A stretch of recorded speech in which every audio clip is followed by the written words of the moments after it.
He has a clothing line. He hawks anti-vax diet supplements. And he nearly botched a 2020 hostage rescue, a 27-year-old American who was being held in Nigeria. He fabricated the fact that the government over there knew about it. Mark Esper has spoken about this. But otherwise, I think he's totally qualified. But they got the hostages out, right? After. Do you think it's okay to They got it out, right? I see yeah, how so the we're hostage do was rescued. So it wasn't really botched. When I look at Kash Patel, this is a man who is perfectly suited to lead the FBI. He's been a public defender. He's been a prosecutor. He has been an investigator. He has worked in Congress.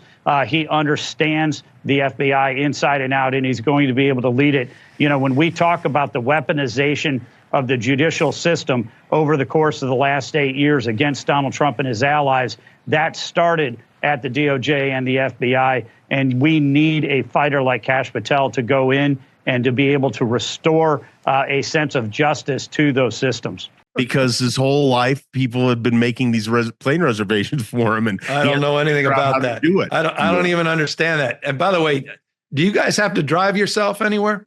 Or people do that? When the last time you drove a car? Yeah, it's all good, man. I was thinking about the do you got a license, bro? By the way, I went to the White House a few months ago. They said, "Where's your license?" I said, "You got to be kidding me! I don't drive.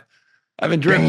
Well, Jimmy, you've been. This is not just a pardon for 2 crimes. This is a pardon for everything he did in 10 years.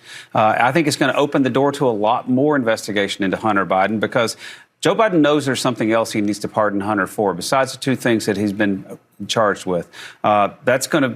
Hunter no longer needs the Fifth Amendment to protect him from future prosecution. He's now pardoned. He can be compelled to cooperate. He can tell us his co-conspirators. He can tell us other people he did business with. He can tell us people he bought drugs from. There's now a window for Hunter to open up about everything that was on that laptop.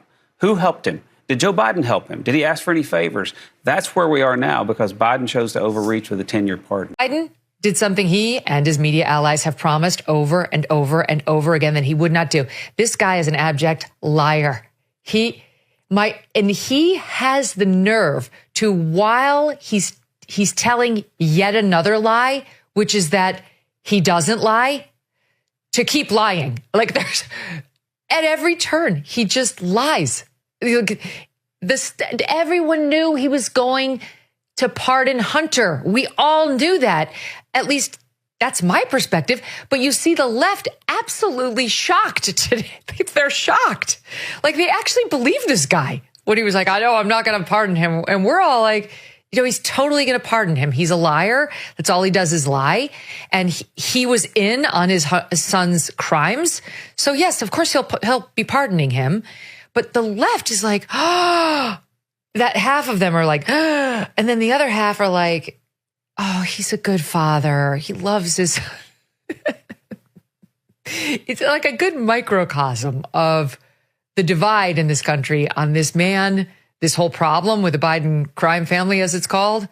And really kind of, I hope, yet another wake-up call to our friends on the left that they are consuming their news from the wrong places. You've been misled again.